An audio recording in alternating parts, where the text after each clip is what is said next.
Hi, that's the Montbron market back there from Telly Montbron. Joe Diomede sitting here with Ramin in the sun, in the full sun of July 2018. Lovely weather, squinting in the sun here, but it's beautiful. And I sit next to Ramin, who was born in Paris, raised in the school system, the French school system, and then he went to my home state of New York, to Cornell University. And his education, according to himself, was traditional, but it was good. He was a happy kid. But something happened 4 years ago that changed Ramin's direction and the direction of many people. I'll let Ramin, before I introduce him here. Here he is, Ramin. Nice meeting you. Nice meeting you too. And so tell me, you wound up down here living, where do you live? So I live in Le Fossat, which is 20 minutes from here.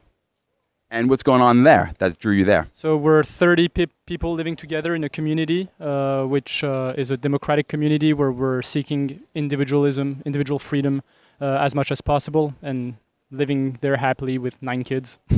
Nice. And when you say democratic community, that means you talk about things, you get together weekly. How does that work? Right. I mean, we define our rules together. I mean, the boundaries of the that we want to give to individual freedom. And we work together to build our own homes, grow our own garden. So we're working on these things. And most importantly, during the first year, we really worked on getting the way we live together and work together to function properly and to have relationships between us that are healthy and that are really equal to equal. Right, okay, and that democratic community leads us nicely into the subject we're here to talk about, which is the Sudbury Schools, which many people might or might not know about in my audience. But the Sudbury Schools is quote-unquote a democratic school. And so tell me, you found it, it changed your life. Just bring us on that journey a bit. Right, so, I mean, I had some, let's say, some breakthroughs, intellectual, philosophical breakthroughs. Since 2011, I was working as a consultant for the Boston Consulting Group, helping multinationals make more millions. And at some point, I realized that's not really the place I want to be in. And my dream from childhood was to become a teacher. So that's what I did for a few years. And then from the teacher's point of view, discovering the school system was a big disillusion. I realized that I really wanted to work with people who are motivated to do whatever they're doing. And progressively, I gave more and more power to my students to just design their own classroom as they wished.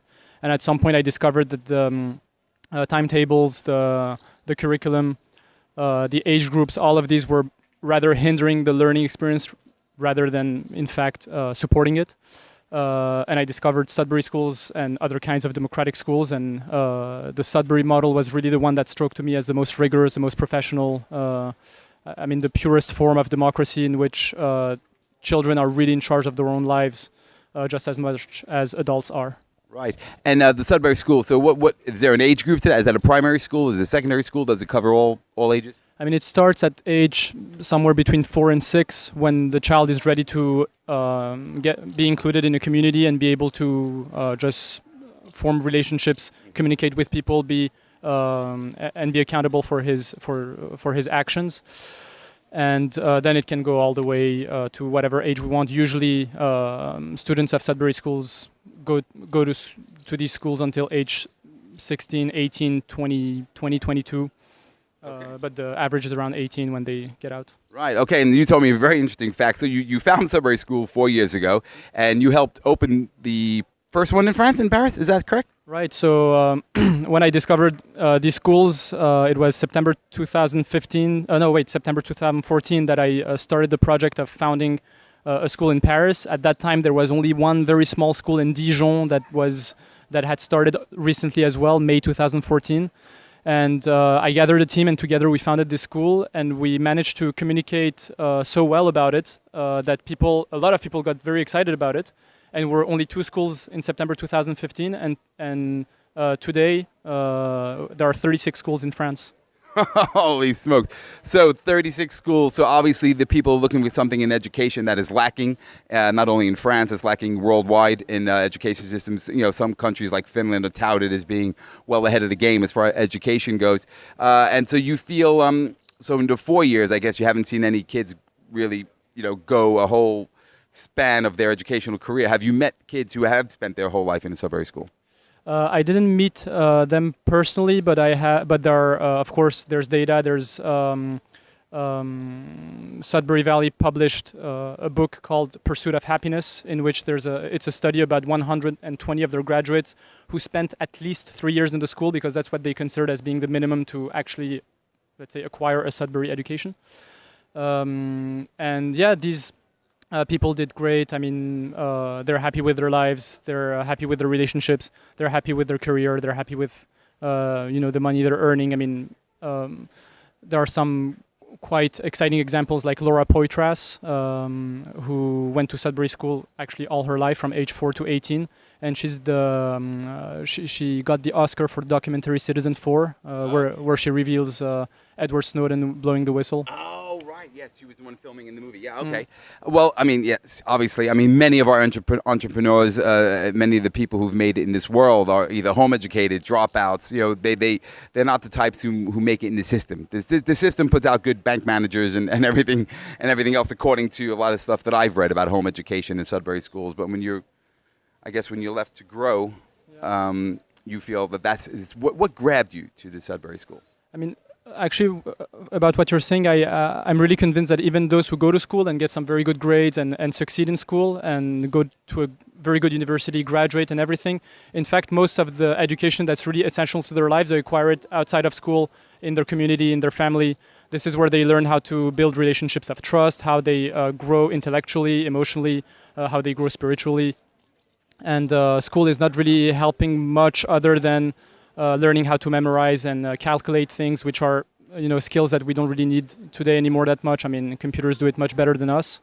So I mean, the school system, I think it's not a secret anymore that it's been obsolete for now quite a while.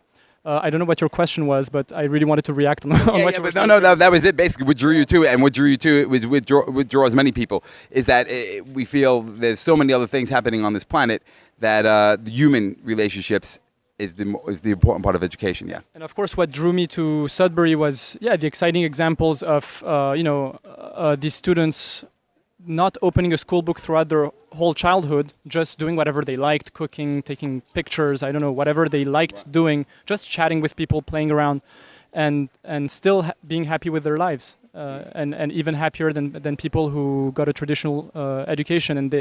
And when you go to Sudbury Valley and meet the kids, I went there for 2 weeks, and you really see how brilliant they are and how they have this energy that really drags you to wanting this thing. And what made me want it even more is after founding my school and discovering how kids, some of them had real issues like rage, like depression, and even them, I saw them really find a new start and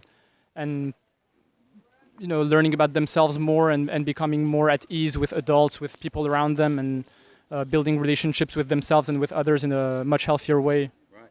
Well, in closing, we talk about this day and age where people like certificates and little brevets and baccalaureate. What do you feel about that whole system? Is that dying as well? The whole need for a diploma or for something to show that I've done it. I've done this education. I mean, I think there's very small chances that you actually get a baccalaureate and then a boss or manager is here. Oh, you got a baccalaureate. Here's a job for you. I really need some people who did these things, and now you have skills, you have competence to work for me. That was still true in the 19th century because we needed people who got basic literacy skills, but now we need people who have much more I would say meta skills, like higher skills, like being flexible, being able to create your own life, to create new things, to innovate, to build relationships, to build a network. So it's things that have really nothing to do with what you learn at school, and to learn these things effectively. I mean, I think there's just nothing better than evolving freely in a community of people, of diverse people. Excellent. Well, Ramin, that was really excellent. And if people want to dive a little deeper into the whole thing, you have 2 TED Talks, one in French, one in English. What do we tap in to find that? So the one in English is Transforming Schools into Democratic Communities. And the one in French is Pourquoi j'ai créé une école où les enfants font ce qu'ils veulent. Why did I create a school where children can do whatever they want? So we look up TED Talks, put that in, and we find you. Yes. Excellent. And definitely go look up the Sudbury Valley School website, which is full of resources. They published a few videos, and more importantly, they published 15, 20 books. I don't know how many, but there's a lot of documentation about their 50 years of experience. Excellent. Joe Diomede, Telly-Membran, Ramin, very interesting education. The way our planet is going, the way education is going to shape the next 20, 50 years, it's going to be quite different, I think, with all these young children and open education. Thank you very much, Ramin. Thank you, Joe. Okay. Joe Diomede, Telly-Membran from the Membran Market thing. Goodbye and thank you.